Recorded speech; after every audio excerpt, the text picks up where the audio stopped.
The last thing to say is this, that if you are a candidate going for any electoral process, if you don't have what is called a packing list for your constituency, you are as good as have lost the election.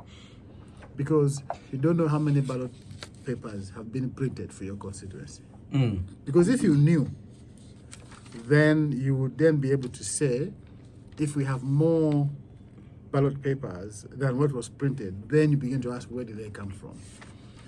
But you're not able to get any transparent process and disclosure from the commission to tell you, for your constituency, I have printed 15,000 ballot papers, 12,000 for the voters, 3,000 for reserve, and here's where the reserve is being kept. Because there's no transparency. You don't even know how the ballot papers are printed. And so my own view is that a radical process to remove that commission and get a commission that is competent, that at least has the resemblance of public support. This commission does not enjoy public support. Won't that require a constitutional amendment or something like that? No, really. Nicholas? No, really. We fire and hire people every day on basis of competence. You can retire someone in public interest. So is it about the individuals who are manning the electoral commission, or it's set up? First, the individuals. First, the individuals who are manning the process. Well, you're the people who are saying that we need a chairperson who is at the rank of a high court judge. They gave you a judge. He's not even this high court. He's a court of appeal judge. Okay? Sometimes you get it wrong. Believe me. Sometimes even a judge can surprise you. And if you find out, as we have done in this case, because really I think we also, to be fair to the Honorable Justice, from being a DPP prosecutor to being a judge in a year and being sent to the commission, really was asking too much of him. Has no history of running a public institution. Now you want him to run the electoral commission. Really, it just exposes him and his weaknesses. And so I think that to be fair to him and to the commission, first, let's deal with the individuals. Secondly, we can now deal with the question of structure. How do we appoint individuals? How do we run that commission? Who is in charge of who? Now you don't even know who the accounting officer for the commission is. Do you know? There's one who's acting. There's an acting accounting officer. An acting accounting officer is not the accounting officer. He's not an accounting officer. Because he's gone through many of them in the last 6 years. My view is that we need to, in the shortest time possible, have a commission reconstituted. How? Be able to prepare How the should election. it be reconstituted? The president has the powers. That's what the law provides. But constitute the you still commission. have the same man appointing people that will do his bidding. Yeah. That's what. No, you what- do the Gambia. You know what the Gambia person did?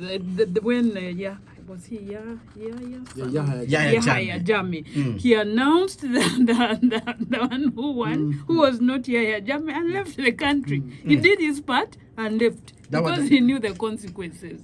The one who ensured when Yahya Jammeh lost the election. So what the chairperson of the EC then did, announced the one who won, who was not Yahya Jammeh, and fled. But was that in the But best he interest? did no. But was he that in did. the He best did his interest job. of the country? No, he did his job. Like I am It going helped to to remove tell a you who dictator. actually won. And remember, Yahya Jammeh now found it a bit difficult because ECOWAS then moved in and said you have to accept these results. You actually lost because unlike Uganda, they actually use marbles. They don't use ballot paper. So you are thinking the East African community would move in? I know, in but case at somebody just sits times, on us. you know, at times you just have to do the right thing, even when you are alone. All right. Have you concluded your point, Nicholas? Yeah, I have. All right. Let's go to Mr. Chemonges. Mr. Chemonges, your take on the Electoral Commission. Do you agree with the suggestion by Nicholas OPIYO that probably we need to reconstitute it, get a new team before the next election?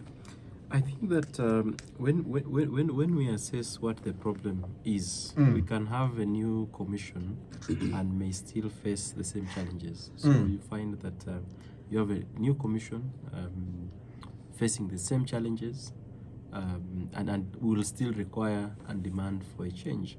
And so I think that there is a bigger problem in terms of the institutional capacity, but also the ability of institutions, not just the Electoral Commission. Most of the institutions within the country, the ability to dispense their mandate.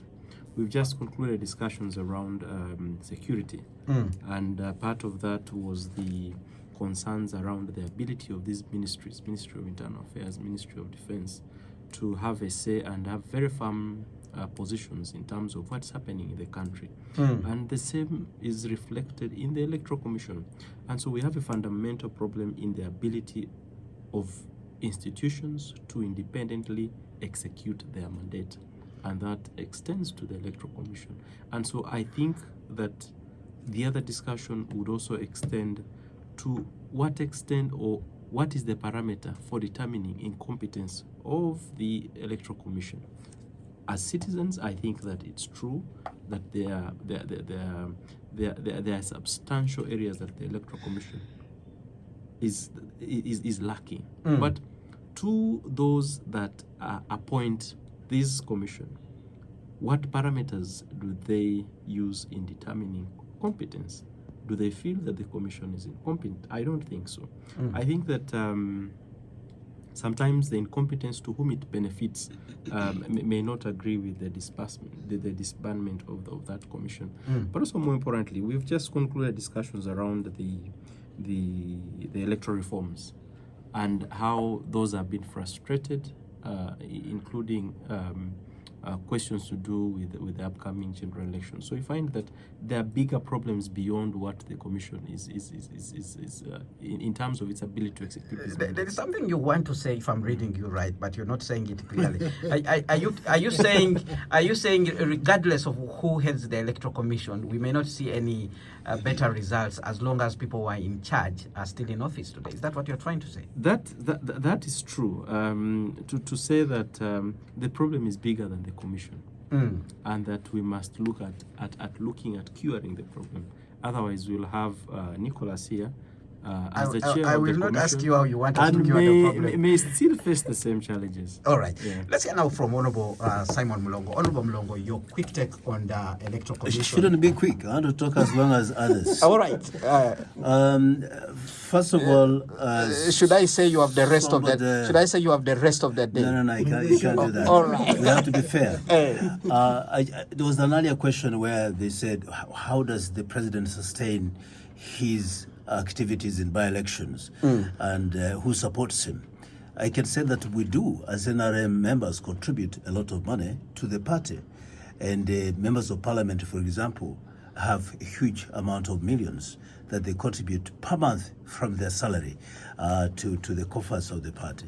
And there are other activities that generate resources. So we have resources which the chairman of the party actually enjoys using. After this show, I will call Honorable Dombo and say his job is in danger. But let's carry on. It's not, but that's a fact. And then the issue of the Electoral Commission. Now, we have the Constitution and we have the other laws by Parliament that govern the formation, the activities, the appointments and disappointments of members of the Electoral Commission.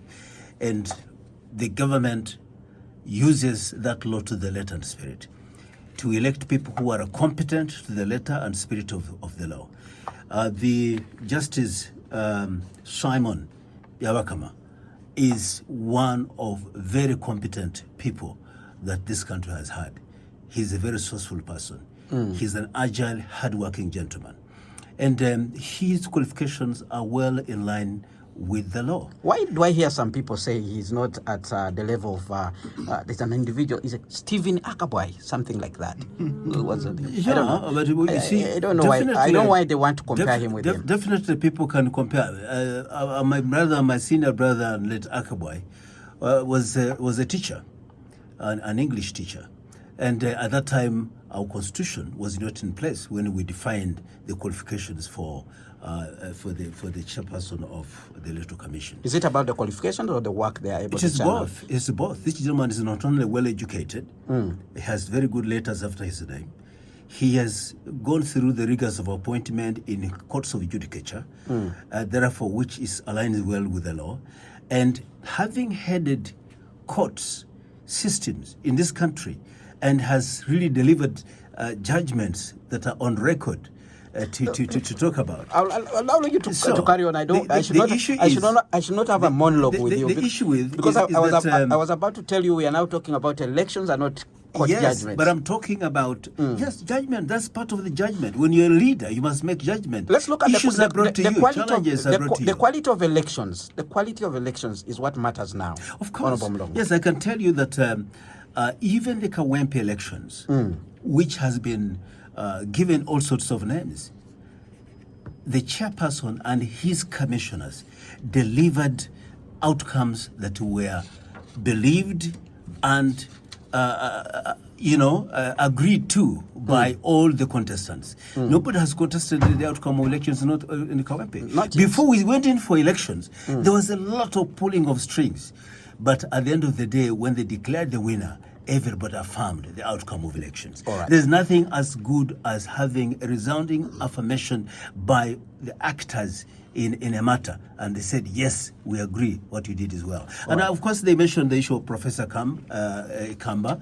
I don't think that he was chased away like a chicken thief. There hasn't been anything like that. My professor and commissioner did his due diligence very well. He worked well. Of course, there was an incident which happened, but because of commotion, he just stepped aside.